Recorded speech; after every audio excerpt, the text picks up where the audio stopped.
On episode 341 of Nintendo Switchcraft, your controller could be listening to you. Resident Evil leaves something out. We've got indies coming to the Switch, some Dragon Quest news, some Pokemon news, plus some deals.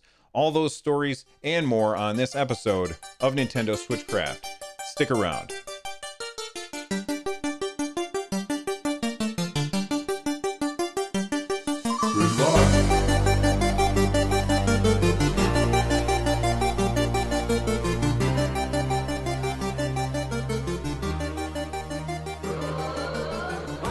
Switchcraft is brought to you 3 days a week, every Tuesday, Thursday at 3 p.m. U.S. Eastern, and on Saturday at whatever time I can get to it. Tune in live over at twitch.tv/runjumpstomp.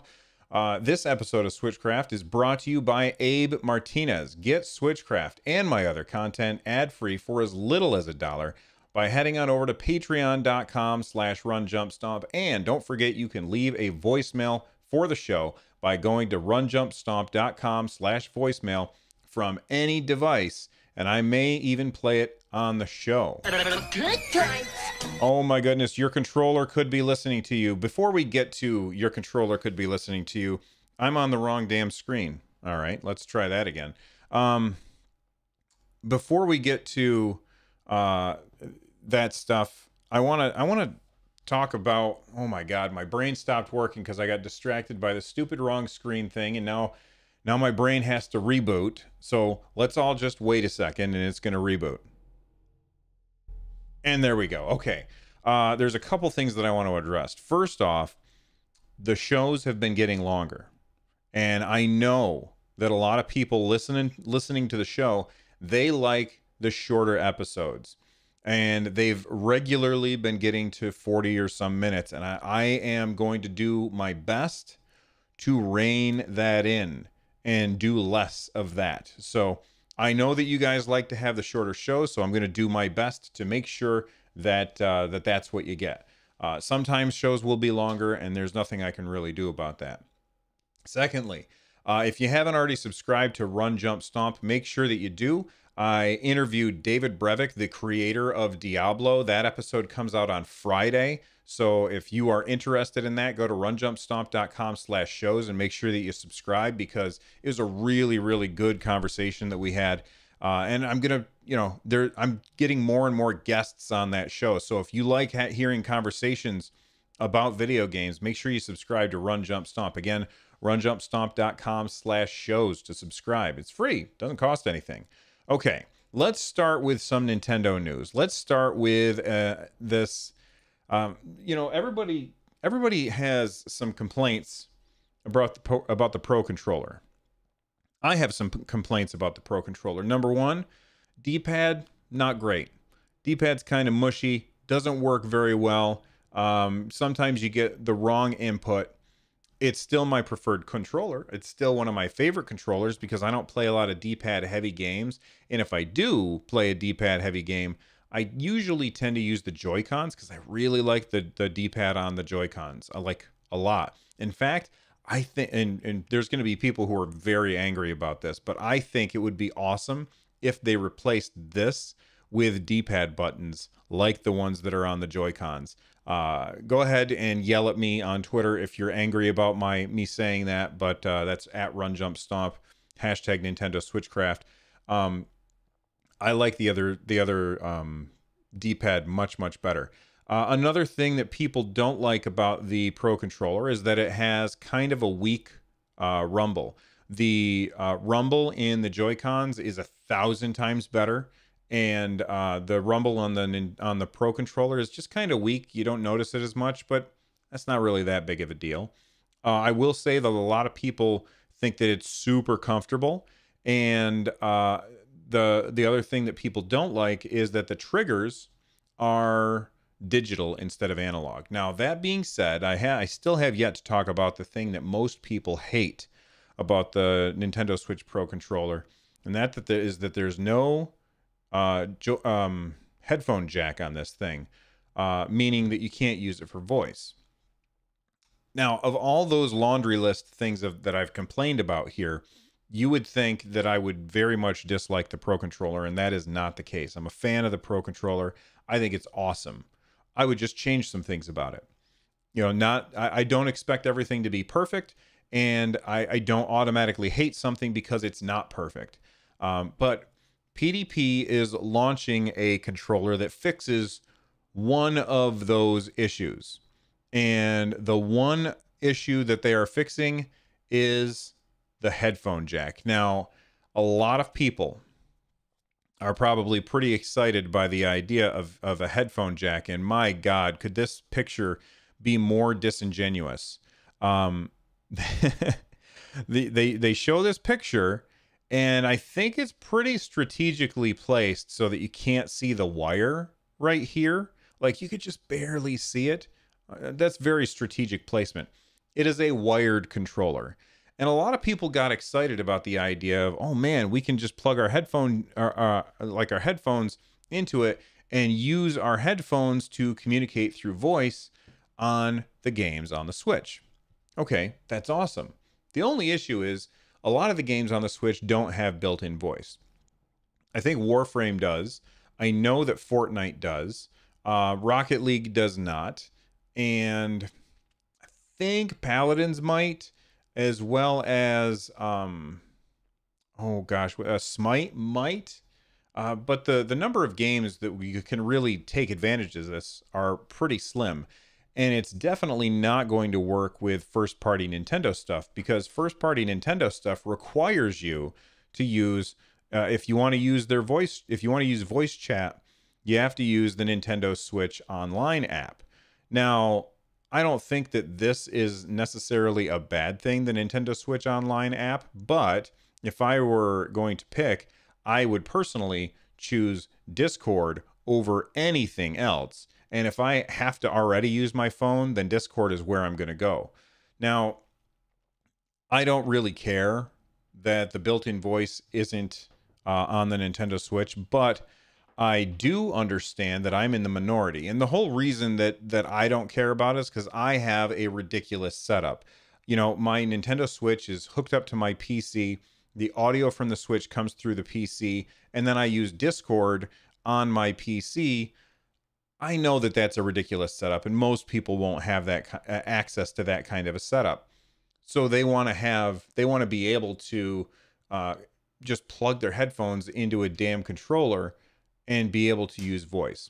And I totally agree that that would be the best way to go about it. However, for the most part, most games aren't really going to support it. Now, if you are huge into playing Fortnite on the Nintendo Switch, then by all means, you should pick up this controller, because this will give you the best experience without a doubt. For me, I'm not really interested in it. This controller does have some other features that are pretty cool. On the back, it has, you know what? Let me grab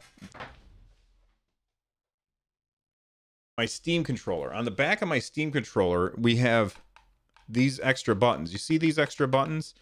The PDP one, which, let me see if they have a picture of this. On the back, oh, they don't show it. But on the back, oh yeah, here it is, right here. They have these macro buttons. So there's buttons just like I have on my Steam controller, where you can click that and assign it to a button. They have those same things on this PDP controller. So it effectively has 2 extra buttons that other controllers don't have, that the Pro controller does not have, which is great for certain games. You know, instead of clicking in the sticks, you can just click the things on the back. I think that that's fantastic. Again, it's a wired controller though. So for me, that's a deal breaker. I don't want a wired controller. And some of you might be saying, well, Bill, I mean, you're sitting right next to your Switch. Why don't you want a wired controller?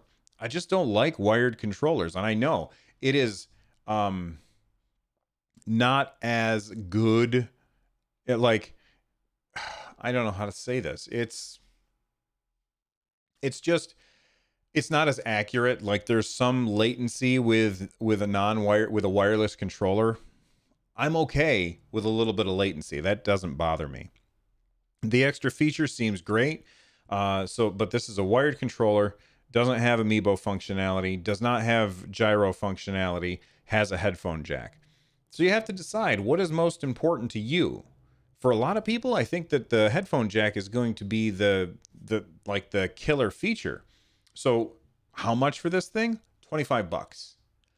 I mean, I may pick one up just because it's so cheap. And I'm very curious if you guys out there are going to pick up one of these. In fact, here's what I'm going to do right now. Let me duplicate my Twitter tab. I'm going to, I don't want to reply, close that. I'm going to put out a tweet right now. How many of you are going to buy the Switch controller from PDP that has a headphone jack? Question mark. Reply with your reasons. And we'll say yes, no. And we'll do 4 days. So we'll tweet that out, and we'll go ahead, and if you are interested, follow me on Twitter at RunJumpStomp. Vote in the poll and reply with your reasons. Let us know exactly what you think. I'm curious as to how this thing's going to do. I think it's cool. I just wish it were wireless. And the fact that it's not wireless means that I will never use it. But I don't know, maybe I will just because it's so cheap. Let me know what you guys think. The Atari video computer system is 20 cartridges with 1,300 game variations you play on your own TV set.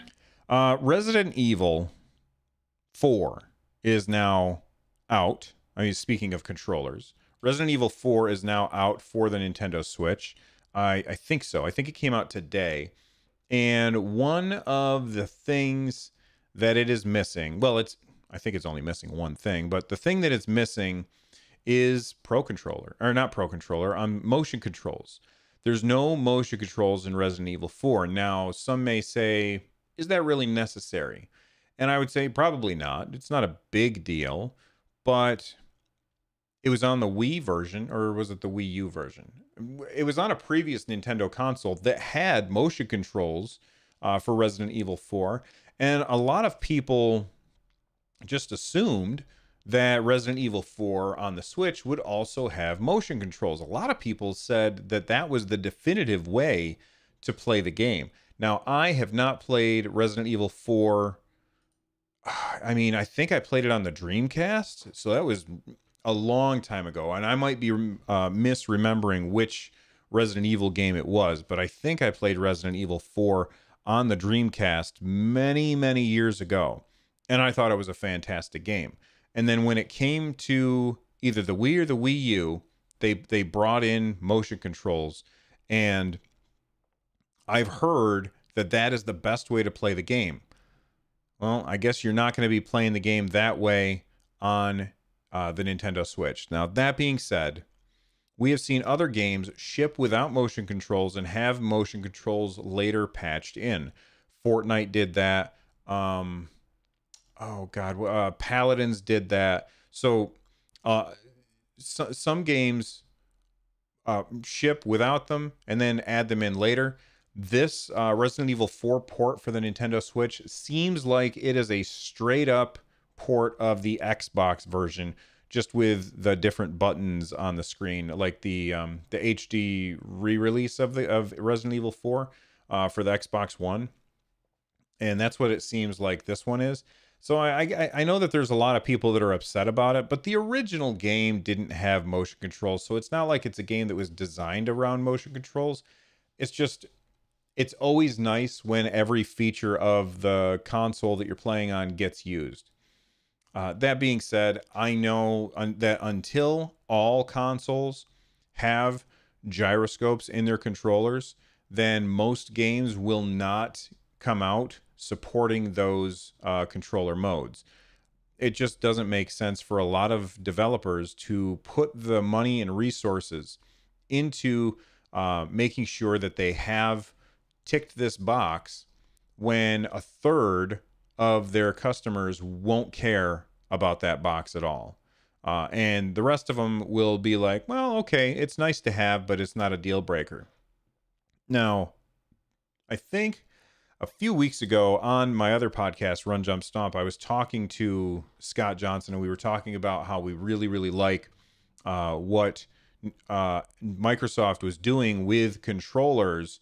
The idea that they're doing all of this inclusive stuff, like they had a patent on a Braille controller, and they've got the adaptive controller, and then they just brought out like the one-handed controller for Xbox, which totally just looks like a Wii nunchuck.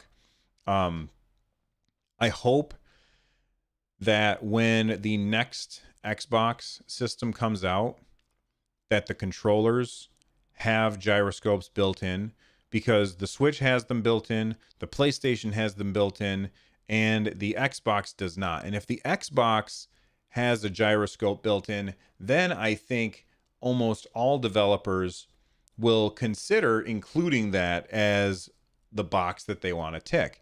And a lot of people who like to use gyroscopic controls will be able to use them in more games. And I think at the end of the day, that's probably a good thing for everyone.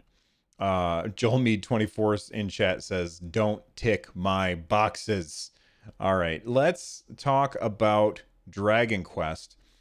For those of you who don't know, I am a huge fan of MMO games. Like they are my jam. I'm always kind of playing an MMO. Right now I'm playing 2, which is just stupid. Like, I don't know what the hell I'm thinking playing 2 MMOs. They always take up so much time, but oh well, whatever. Dragon Quest X is an MMO. Now, I think it's only in Japan. I don't think you can play it in the US. I could be wrong about that. But Dragon Quest X is an MMO that is on... Oh, you know what? I can't remember. I think it's on the PS4. Let me just search real quick. Dragon Quest X. And let's see. What system is it on? It is available for... Nope, that's the wrong button. Release. It's from Square Enix. Oh, it's for the Wii. Oh, I didn't know that. And it's also on the Wii U. No. Okay, it's on the Wii. But now it's getting a port. Okay, are you ready for this? This is surprising. All right. So the port of Dragon Quest X, which is an MMO Dragon Quest, is coming to the Switch. Awesome. Coming to the 3DS. Surprising. And coming to the Wii U. Now that is really surprising. I did not anticipate that game would get a Wii U port. That is just crazy to me. I mean, the Wii U is dead. 13.8 million, I think maybe 13.2 million. Around 13.5 million Wii U's were sold. Lifetime. And the Switch eclipsed that incredibly fast. It was able to blow that out of the water, no problem at all. In fact, the Switch has just continually hit milestone after milestone. In fact, it recently outsold the lifetime sales of the PS4 in Japan. Now, again, that's Japan. Japan is very, very focused on portable games instead of like console games and PCs. So it makes a lot of sense that the Switch would do so well in Japan. But still, the PS4 sold a lot of systems, and the Switch in just 2 years and 3 months, I think, outsold it. That's really, really good. So it makes a lot of sense to port to the Switch, but to port to the Wii U, whoops, I dropped something. That's bananas to me. It surprises me to no end, but you know what? I think it's good because a lot of people want to play Dragon Quest X, and now they're going to be able to. Now, that being said, are you going to be able to play it here in the US? Well, I don't know. I don't think it's going to be localized. Of course, you can buy games from other eShops. You don't have to wait for it to come to the North American eShop, which it probably will never do. You can buy it from the Japanese eShop. However, I don't think it's going to be localized, so everything will be in Japanese, which means you won't be able to read anything unless you read Japanese. Now, if you do, then I think you're going to be all set. And I've heard good things about Dragon Quest X. It's pretty popular over in Japan. I've never played it, but I mean, Dragon Quest is a huge, huge game, and I just wish that these Japanese developers would realize that while we in the West are not nearly as we don't love JRPGs with the fervor that Eastern consumers do. I think that Dragon Quest 10 would probably do well here in the States, mostly because there's no other MMO on the Nintendo Switch. Does that make sense? I think so. Let's move on, and let's take a second and thank our sponsors. And when we come back, we're going to talk about something, and I can't remember what it is. Oh yeah, we're going to talk about a little indie game. Hello, look. Hey, listen. A little indie game that is coming to the Nintendo Switch is called Brothers. Now, if you've not played Brothers, then it's this really interesting game where you play as two brothers trying to help their father, who is sick, get someplace, right? And the cool thing about it is that you control each brother with one of the two joysticks on your controller. So one of the brothers, you steer him around with one stick, and the other one you steer around with the other stick, and you control both at the same time. I have the game on Steam, and I've played it. I have not finished it, mostly because I don't finish games. I start games, and I get excited about games, but then I get distracted by shiny things, and I don't finish games. I have heard really, really good things about Brothers, A Tale of Two Sons. I've heard that it has brought many people to tears as they finish this game. It is one of those games that should be on every platform so that people can play it if they have a better attention span than I do. But it's coming to the Nintendo Switch, and actually I shouldn't have closed it. I don't let's see, when is it coming? It's available for pre-purchase now. It does not say exactly when it is coming out. But it's available for pre-purchase now. And if you're looking for a good story game, I've heard so many amazing things about this game that you have just got to check it out. So Brothers for the Nintendo Switch is available for pre-purchase now, and somebody is at my door. So my son is answering it, so I'm going to continue. Let's move on. Now you're playing with power. All right, Pokemon Sword and Pokemon Shield. We're going to get some more news about them. This comes from Serby.net. Serby is a Twitter account that follows, or that tweets all kinds of stuff about Pokemon. So they said that, where is it right here? The next issue of the Japanese magazine Koro Koro Ichiban is due out next month and is stated to have the latest information for Pokemon Sword and Shield. So if you are interested in that, make sure that you check out Serby.net, and I'm sure that they will post a translation for this. I am going to take a quick break to go find out who's downstairs, and we will be right back after that. Well, damn it, I can't remember if I said this before or after I stopped recording, but oh my gosh, why is this not working? Okay. I don't remember if I said it before or after I stopped recording, but I had to go downstairs because somebody was at the door. Let's talk about some deals that you might want to get in on. Now, I assume if you're listening to this show, you probably have a Nintendo Switch. That's just my guess. If you don't, and you're thinking about it, or if you're thinking about getting a second one, Joel Mead, I think it was Joel Mead in chat. Yeah, Joel Mead in chat sent us there's a deal for the Nintendo Switch Neon. That's the better version anyway. The gray is kind of boring. But the Neon one for $244 on Google Express with the code Memorial15. So this weekend is Memorial Day, and I don't get why it's Memorial 15, but you can get the system. It's already at $287. If you use the code Memorial 15, you get 15% off. Wait a second. Let me $244. Yeah. So it's already at $287. And then if you use Memorial 15, you will save more money on it. This coupon expires on May 23rd. So you have 2 days to do this. Google Express is like, I don't know. I guess it's like a deals thing.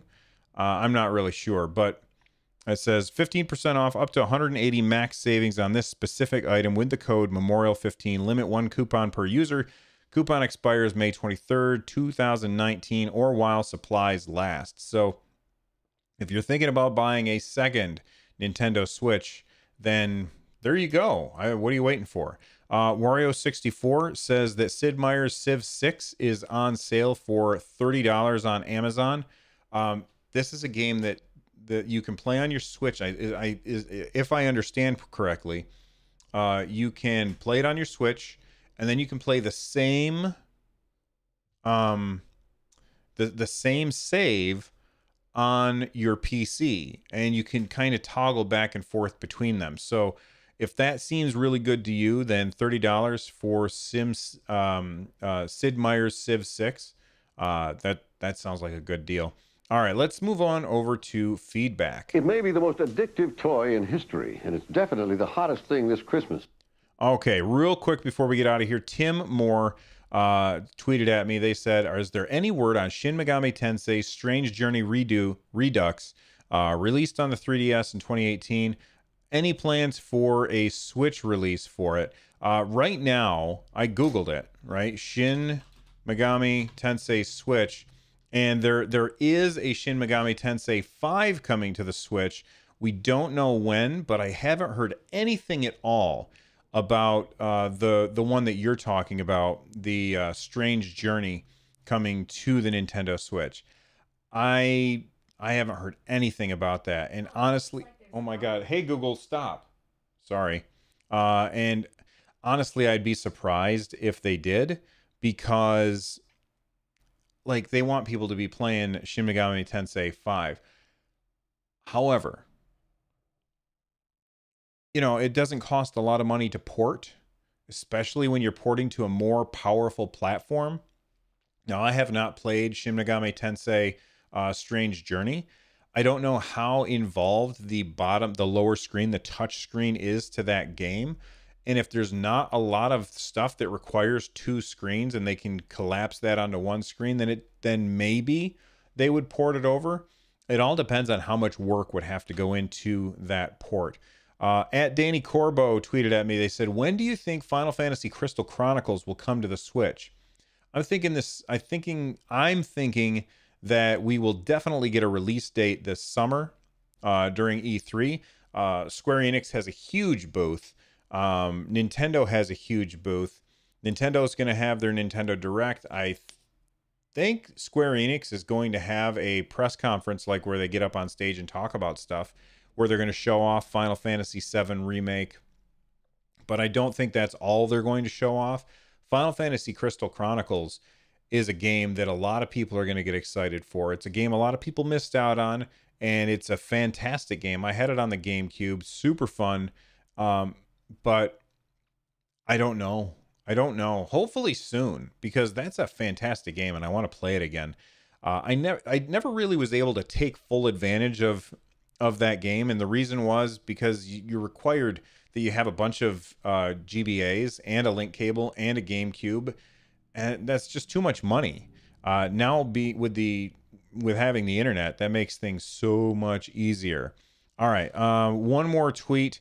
Matt tweeted at me. They said, "Hey, Bill, I'm currently at 35 amiibo in my collection. Like you, I only purchased the ones I like. 8-bit Link here is definitely my favorite. And like N64 Josh, they're still in their packaging. I say, let them out of their packaging. Open those up. The toys are meant to be played with. I only have 24, so you got me beat." Oh, no, Mario. We've got to do something. I got it. You help us find Donkey Kong, and we'll help you find Herman. And I'm going to help you find the outro for the show. Become a part of this community over at runjumpstomp.com/Discord. You can also watch the show live at twitch.tv/runjumpstomp. Get a hold of me by sending a tweet at runjumpstomp. Use the hashtag Nintendo Switchcraft if you're looking to support the show. Stop by runjumpstomp.com/thank you. And for more content like this, check out runjumpstomp.com/shows. The music you are about to hear is Corneria Star Fox Remix by Noteblock. It is a fantastic song, and there's more where that came from. I'll see you guys all next time. Until then, bye-bye.